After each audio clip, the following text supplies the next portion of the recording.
Hey everybody, Silver Fox here for the grapplingreferee.com for a discussion today about submission-only rule set, specifically the Eddie Bravo Invitational rule set, something not only an event that's growing in popularity, but also a rule set that's becoming somewhat of a de facto use when it comes to submission-only tournaments. I've just watched the most recent installment of EBI 7, great event, a lot of exciting matches, but I think some of the officiating and the rules showed some chinks in the armor now that there's been several events, and I wanted to drill down a little bit more specifically on what exactly I've observed and see if we can come to some understanding on ways maybe to improve it. So let's get started. So I think one of the appeals of submission only and the Eddie Bravo Invitational specifically are that much like the early UFC, that there are no rules, or it's very minimalistic as far as the rules. In fact, the rules are explained, and I'll highlight them shortly.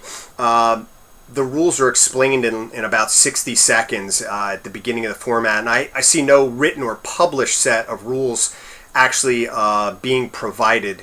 If there's something being provided to the competitors in writing, I haven't seen it or aware of it, but would love to know if there's something more comprehensive that's actually in writing. So I'm going based on just what I've been told as an observer or spectator of the particular event. So very minimalistic as far as written rules. They try to do that, I think, for two reasons. One is just simplicity's sake, but also just to keep it from being too complicated. If you want to help adopt grappling, I think, to a wider audience, the concept is keep it really simple, and that's certainly what they've done.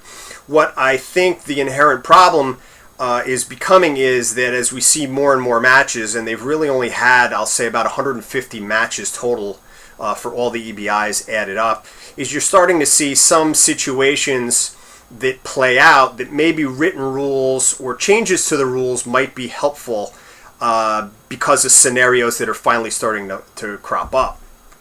What happens normally during traditional point-based scoring systems is they're part of major tournaments, and there's literally hundreds, if not thousands, of matches. Just even in the course of a day, there's hundreds of matches.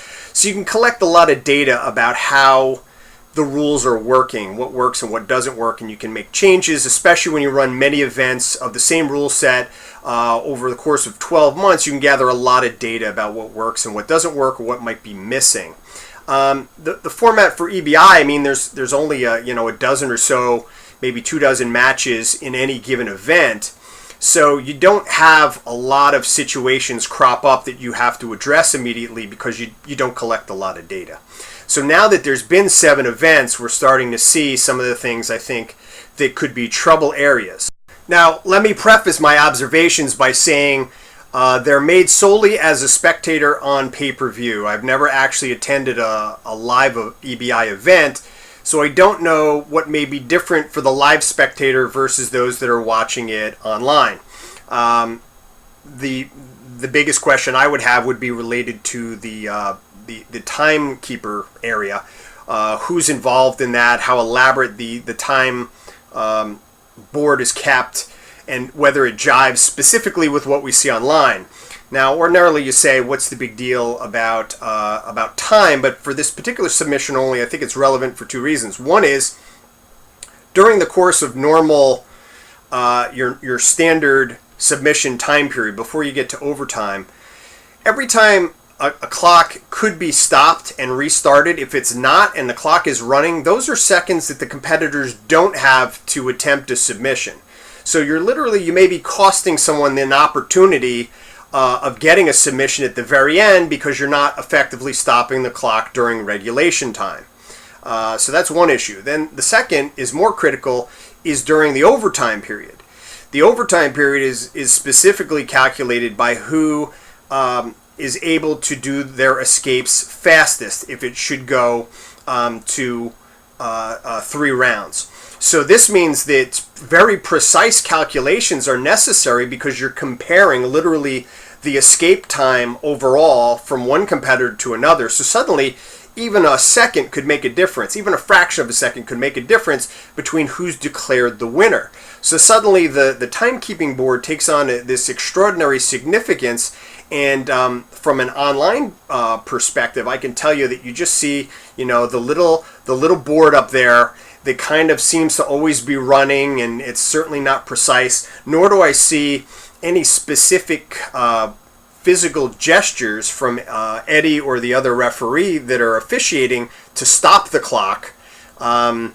So it's not always super clear about how that connection between them as a referee and the timekeeper really works and how precise it is. And I think as we get further into it, I'll elaborate on why I think that that's a trouble area. So I guess first let's start with a little blurb about the only published rules that I'm aware of. So take a quick look at what EBI says that their specific rules are. All right, it's time to take a look at the rules of the Eddie Bravo Invitational. We have a 16-man single elimination tournament. Matches will consist of one 10-minute round. The referee may stop the clock for groin shots, eye pokes, bleeding, out of bounds, or a required doctor's evaluation. Competitors will then have 5 minutes to recover. All submissions are legal. No points, no advantages, no judges. Matches will end by physical tap-out, verbal tap-out, inability to defend, significant risk of damage, or by throwing in the towel. If no submission after 10 minutes occurs, the match will go on into overtime. Overtime will consist of 3 rounds with no time limit. Competitors will take the back or spiderweb position. The competitor on offense gets the choice. Each half of the round will end in escape or submission. If only one competitor gets a submission in the first round, then that competitor is the victor. If both competitors submit in the same round, then the quickest submission will win. If after 3 rounds with no submission, overtime escape will be added up. The competitor with the quickest time will win the match.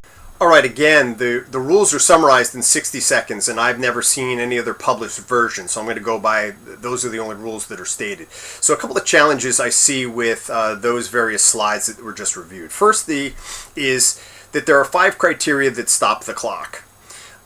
So again, stopping the clock again becomes, during regulation, something of significance, because again, each moment that is time in takes away from ultimately the opportunity to perform submissions. So being able to stop the clock appropriately is going to be critical during regulation.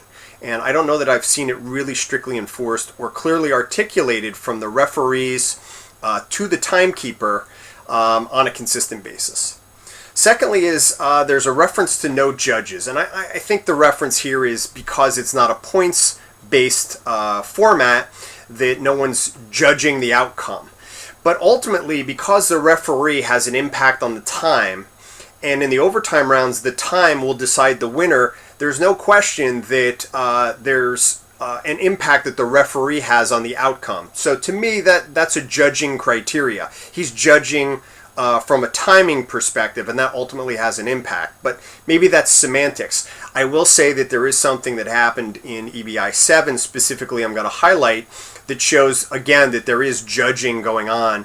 And we'll talk about that, where there's actually kind of an overruling nature that occurred during one of Bill DeGroat Cooper's matches. So thirdly, it doesn't mention, in writing at least, or in the explanation, about the overtime capability of changing from either spiderweb or back mount, that you can retain a submission position even though it changes that fundamental starting point. So in other words, if you're starting in a spiderweb with an armbar, and in the nature of your opponent's escape, he puts himself into something completely different, like a triangle, the clock continues and the person is still considered endangered and not escaped, even though it's changed from the armbar spiderweb format. Same thing for the back, and that's where I'll go back again to the Bill DeGroat Cooper match. He starts on the back, and ultimately it changes to a mounted position, but there's an argument over whether that's still a submission or not. So there's some subjectivity there that's been kind of glossed over, at least in the published rules.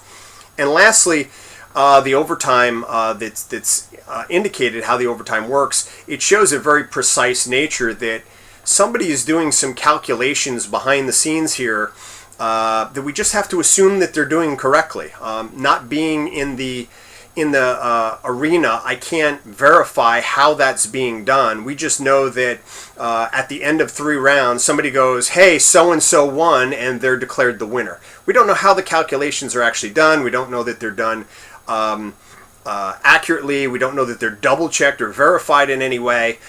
So this creates a little bit of a cloudy nature, especially if you have 2 guys that have roughly the same amount of time in the escape periods that are added up. That could be unfairly decided, and nobody would really know the difference. You really have to take their word for it, and that kind of concerns me. So let's look at some additional things that are specific that I think are trouble areas. A couple of other things that I noticed were kind of missing from those written slides were specifically about slamming, and I'm going to assume that slamming is considered legal way to escape from submissions. I don't know, maybe it's even possible that if your opponent can't continue from that. There's nothing specifically articulated, and I can't say I remember a slamming issue specifically, so I'm not completely clear about slamming, and it doesn't seem to be something that's clarified in at least at the beginning of the event. And that leads into a related area of unsportsmanlike conduct. So what happens if somebody is doing something that we consider unfair or not reasonable, but is outside those ideas of eye gouging and groin strikes and those kinds of things? How do we address those? There's no penalties because there's no points. So I think the only thing that can be assumed is that the person can be disqualified, but there's no actual mention of disqualification, what you can do to be disqualified. And the only assumption prior to being disqualified is they can warn you, hey, don't do that, we're going to disqualify you. But we don't know the criteria behind that. And again, I think that that's troublesome. So let's look at a couple, 2 specific areas that happened during EBI 7 that I think raised some concerns that were mentioned earlier. The first being out of bounds.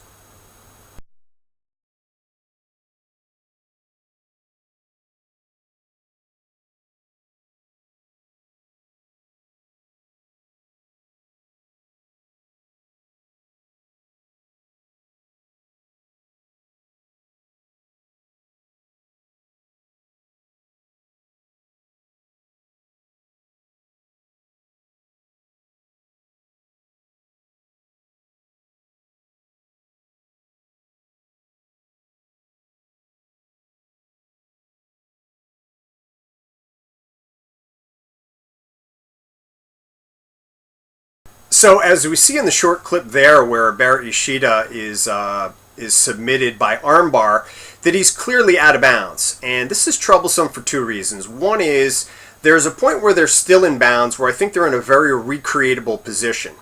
And although we know the rules indicate that the clock can be stopped because of the boundaries, Eddie elects not to do it, and ultimately they move, a couple of feet over. You hear Barrett's head thud against the hardwood floor, and they're literally completely off the mat, almost into a banner, and the submission is completed. That seems like a very unfair circumstance, not just for that, but for any competitor that ultimately ends up in that type of position. Now, it's that's not just troublesome for EBI. I think that any organization that has any type of rule format, they have a boundary ultimately. Sometimes there's hard surfaces, sometimes there's tables and banners right at the edge, and you have to protect the competitors. So it's something that every tournament has to address. The unfortunate nature of submission only is there isn't some kind of illustrated mechanism that says this is what we do when that happens. We recreate the submission in bounds and we restart it. Or we stop the submission and we make them stand up in bounds and start neutral. You certainly in a lot of point tournaments you'll see that they'll oftentimes stop the action, give one opponent 2 points for the submission attempt and continue. But again, that's a luxury that point tournaments have that submission formats do not. So ultimately, I think the mistake here is that Eddie lets the action go when it was easily stopped and recreatable. Now, the The concern, though, is, especially in the EBI format from a live perspective, is I know that there's 3 sides that are within whatever this arena mat is that are just hard surfaces, but I think the 4th side is actually the end of the stage and could result in somebody actually falling off a platform. And there are a few different submission-only events that use a platform-type scenario. And, most often referees will stand and use themselves as somewhat of a shield or a barrier to prevent people from coming off. And that's fine, but you've got to have a consistent, organized way or a specified way that you're going to handle it each time. Otherwise, at some point somebody's going to say, hey, that was unfair. In other words, in this particular scenario, you started us back up standing in bounds. In this particular scenario, you let them continue and fall off the edge. And in other criteria, you recreated them in bounds. So you've got to come up with something clear. Otherwise, I think for what's at stake, it's ultimately unfair for the competitors. So I'm not sure how EBI plans to address that, but that certainly, was glaring in my mind when I saw that happen to Barrett in EBI 7.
Now, what we see happen in Bill the Grill Cooper's match here with Gio Martinez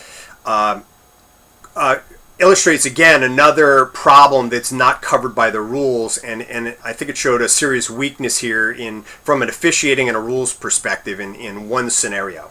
So, firstly, as I alluded to before, you're allowed to, although it's not clearly specified, you're allowed to transition from your initial attack, whether it's the back mount attack or the spider web, to other submissions as long as they're cleanly transitioned and result in a compelling submission in another position. So there's some subjective nature there that immediately you see being argued. They start in back mount. It ultimately ends up in mount in a head and arm position. And at that point, Gio starts lobbying that he's escaped. Bill, of course, is lobbying that he's now in an alternate submission attempt and it should continue. And the referee seems baffled or puzzled on how to address it. And he's actually talking to the competitors while the clock's running. And honestly, the whole thing is a borderline clusterfuck. And it's the first time that it came up, I think, in EBI, and those are the things that challenge you most, is the first time things come up and you weren't prepared for them. So to correct the problem, the referee that's out there ends up soliciting Eddie to come out there to make another decision on how it should be done. Then they're soliciting the crowd's vote on what should be done. And ultimately, Eddie decides that they're going to put them back into the position. They're going to recreate it, and they're going to continue from there. Ultimately, Gio ends up escaping, and I guess all is well. If that had resulted in a submission right there, I think there would have been hell to pay.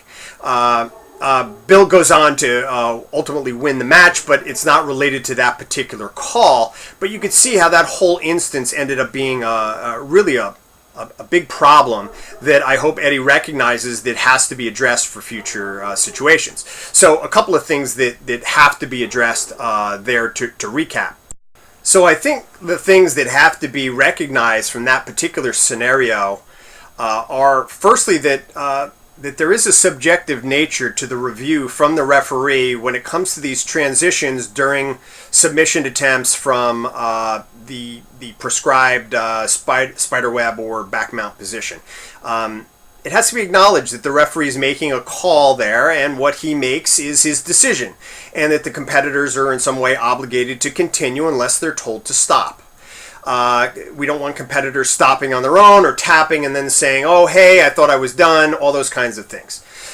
Secondly is there has to be something that insists that competitors are not communicating with either the referees or the timekeepers, because it just creates chaos and situations where bias or preferential treatment become into play because there seems to be an undue influence. Same goes for, I mean, we can't hear the coaches necessarily from the outside, but we don't want a coach walking out there to argue either. So there has to be something in play that says people aren't allowed to do that, or ultimately it will happen. It didn't happen this time. It was rectified, but understand that that's a problem and a potential weakness of what's written in the given rules. Now, also, the fact that Eddie was solicited to come out there and he made the final decision seems to imply that the referee that's on the mat is not the final decision maker. That there is a possibility, or Eddie himself is the ultimate decision maker. So let's acknowledge that he's the head referee, and the head referee, whatever the head referee decides, is the finding of EBI. If you don't specify that, then you know the fact that he sometimes gets involved and sometimes doesn't get involved, these start to show again, preferential or biased situations that they just don't need, and it's again, they're implied biases or preferential treatment. They're not necessarily something somebody's trying to do. It just appears that way.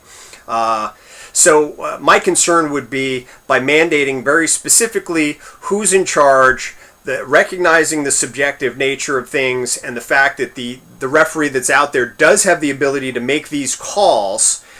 Is going to be important and ultimately could have an impact on future events and future matches.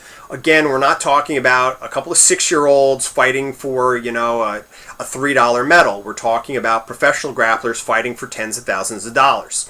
So with that, we need to have a more strict and uniform process in place that's going to guarantee a fair measure of success for all competitors. And, you know, for Eddie in particular, because he has so many of his own students, I think that's a further complicating issue, that the question of impropriety could come up at any point.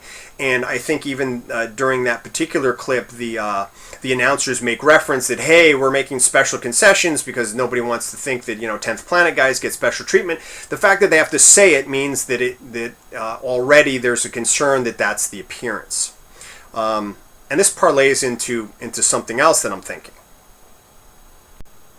Again, not being someone that is a spectator within the arena, something that concerns me is I believe that when Eddie is not refereeing, he is coaching from the sidelines. And to me, although you can make the case of he's not the referee, so he can coach, well, when we see the nature of him being ultimately the decision maker that will be called out there to make the decision, I don't see how it's fair or reasonable to expect someone that's officiating an event for tens of thousands of dollars to be allowed to coach his own guys. I just don't see it. I think it creates the wrong appearance, and if Eddie really wanted to do things above board, and I'm not saying he's not doing it above board, but just for all appearances, he cannot coach his guys during the event, period, whether he's the ref or not. Because he never knows when he's going to have to step in. We know he's got his own guys out there. It has to seem like 110% that he's not involved in decision making in any way, shape, or form. So again, that's my 2 cents, and something that I personally, as a head referee or anybody that's worked as a referee in a tournament, should understand that when referees coach their own guys, not during the match, but when they're on the apron, it creates problems in appearance for the tournament organization.